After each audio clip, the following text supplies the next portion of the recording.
Hello, hello to another short story. This is like the 15th attempt because for whatever reason it was beeping out there. Beeping. Can't say anymore. I have no idea why it was beeping out there. Now it stopped, so I gotta hurry. Today I have a flash fiction story by Robert E. Howard for you. The last dark story for 2025. Because after this we will dive into the Christmas spirit. I have a beautiful Christmas story for you already in store. But yeah, before we do that, flash fiction by Robert E. Howard. And I can't even tell you anything about the story because every word would be a spoiler. That is how short the story is. So let's start with The Forest of Villefère by Robert E. Howard.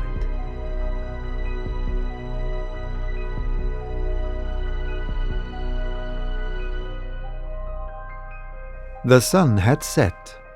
The great shadows came striding over the forest. In the weird twilight of a late summer, I saw the path ahead glide on among the mighty trees and disappear.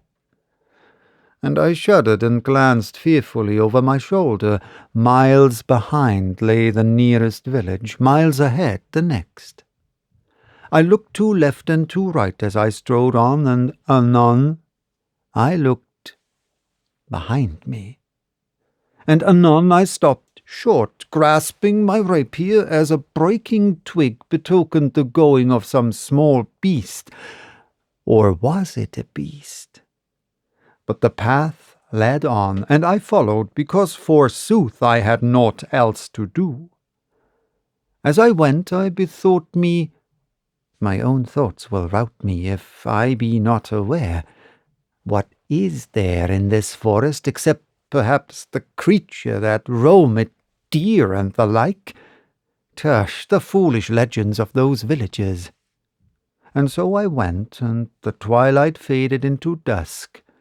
Stars began to blink, and the leaves of the trees murmured in the faint breeze.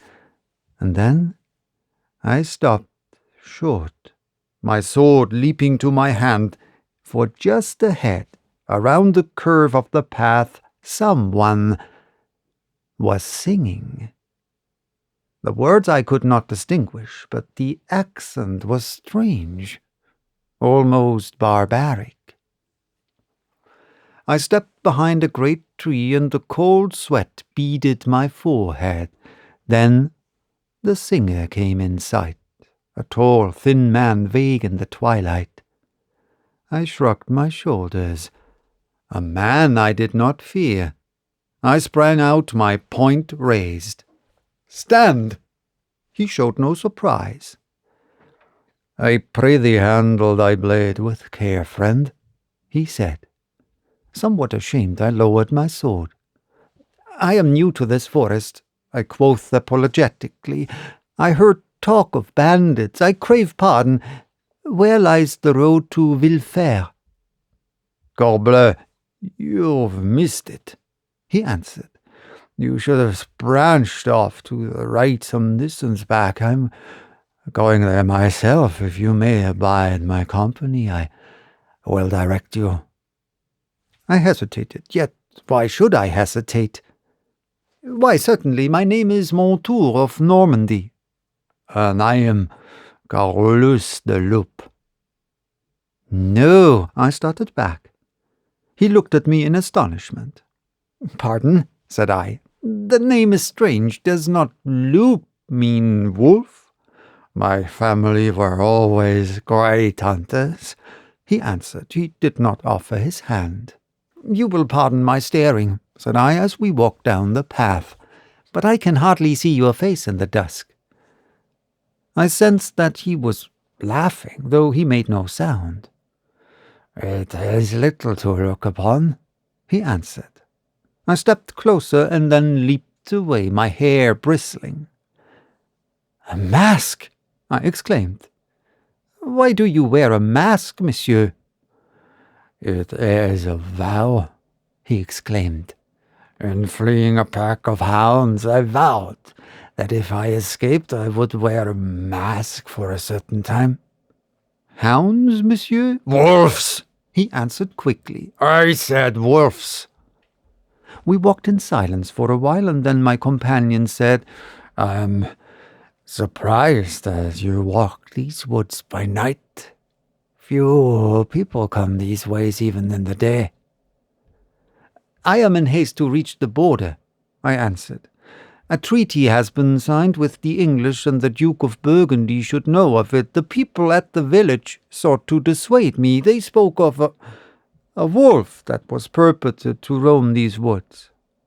Here the path branches to Villefère, said he, and I saw a narrow, crooked path that I had not seen when I passed it before. It led in amid the darkness of the trees. I shuddered. You'll wish to return to the village? No, I exclaimed. No, lead on.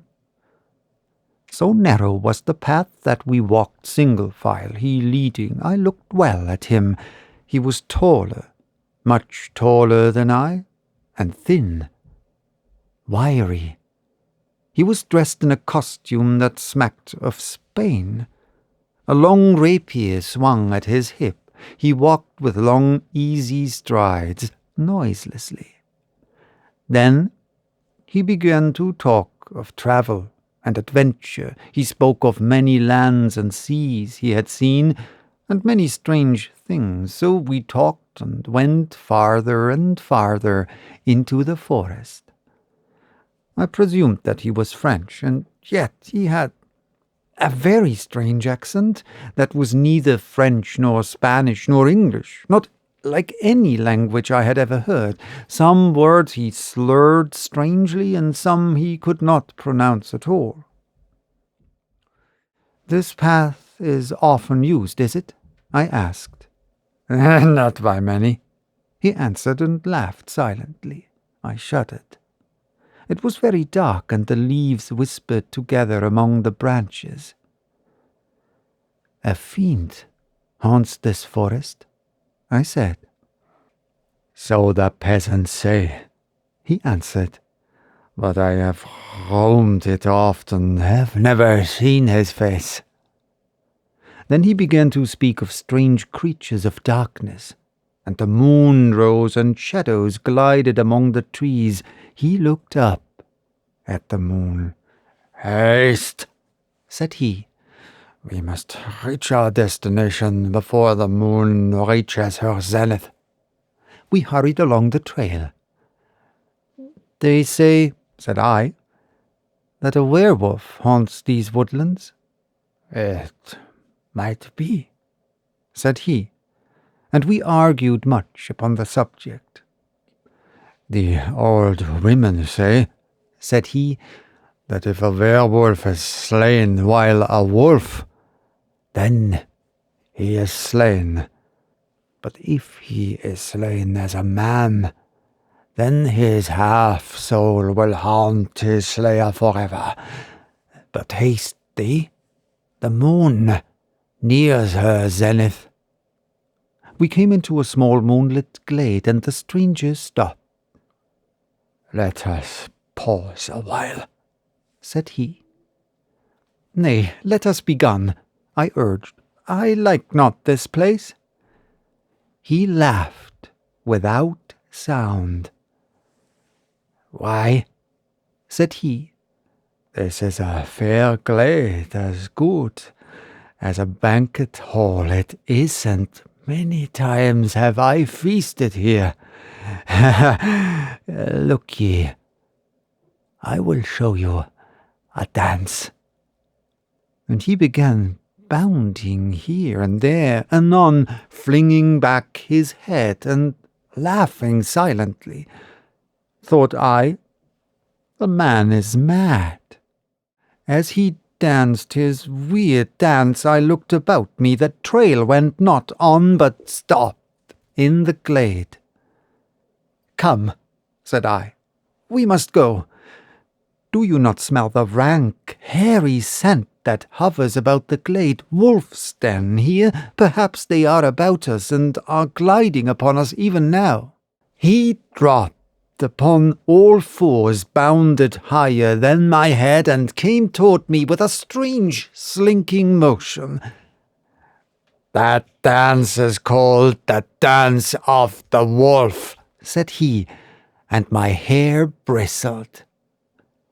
"Keep off!" I stepped back, and with a screech that set the echoes shuddering, he leaped for me, and though a sword hung at his belt, he did not draw it. My rapier was half out when he grasped my arm and flung me headlong. I dragged him with me, and we struck the ground together. Wrenching a hand free, I jerked off the mask. A shriek of horror broke from my lips. Beast eyes glittered beneath that mask. White fangs flashed in the moonlight. The face was that of a wolf. In an instant those fangs were at my throat. Taloned hands tore the sword from my grasp. I beat at that horrible face with my clenched fists, but his jaws were fastened on my shoulders. His talons tore at my throat. Then I was on my back. The world was fading. Blindly I struck out. My hand dropped, then closed automatically about the hilt of my dagger, which I had been unable to get at. I drew and stabbed. A terrible, half-bestial bellowing screech. Then I reeled to my feet. Free. At my feet lay the werewolf. I stooped, raised the dagger, then paused, looked up. The moon hovered close to her zenith. If I slew the thing as a man, its frightful spirit would haunt me forever. I sat down, waiting. The thing watched me with his flaming wolf eyes. The long, wiry limbs seemed to shrink, to crook. Hair seemed to grow upon them. Fearing madness, I snatched up the thing's own sword and hacked it to pieces. Then I flung the sword away and fled.